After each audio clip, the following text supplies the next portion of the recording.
欢迎收看6小时的财经快讯。第一条是，英伟达 NVDA 股价周三早盘上涨超过 2%。此前 Piper Sandler 分析师指出，在从近期高点下跌超过 25% 后，购买这家芯片巨头股票是一个巨大的机会。接下来这条，爱彼迎股价下跌近 14%， 因该公司预计第三季度收入低于预期，原因是美国需求放缓和预定窗口缩短。接下来，诺和诺德下调运营利润预期，股价周三下跌，生产限制和竞争加剧继续给公司带来压力。公司报告称，本季度总收入为99亿美元，同比增长 25%， 符合分析师预期。与此同时，现在预计2024年营业利润将在 20% 到 28% 之间，低于上一季度公布的 22% 到 30%。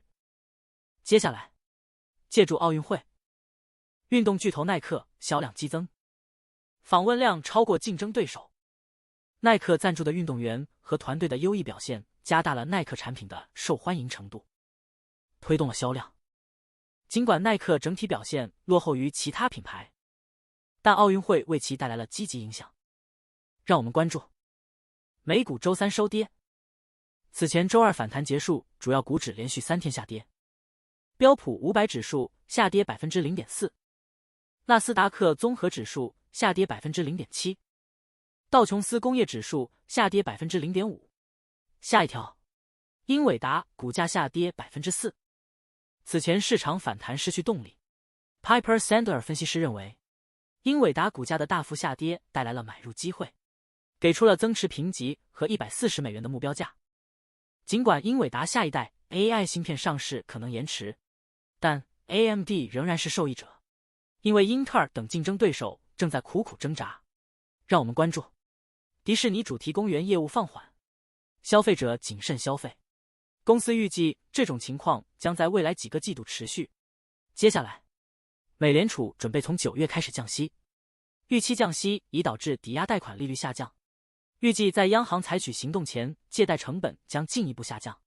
让我们关注美国股市周三下跌，未能延续周二的回升。此前3大指数连续3天下跌。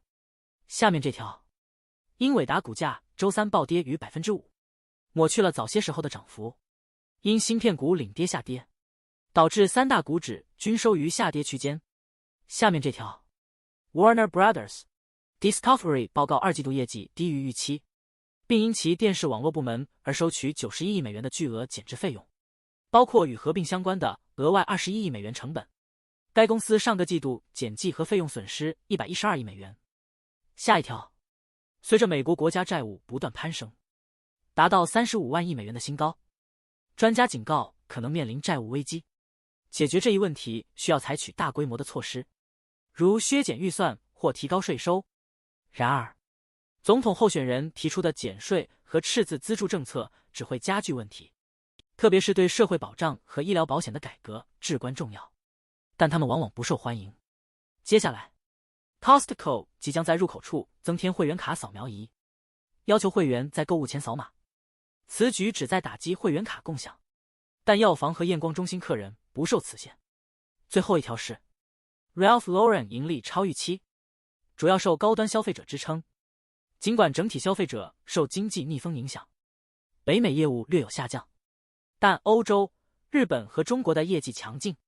以上是过去6小时的财经快讯，我们6小时后见。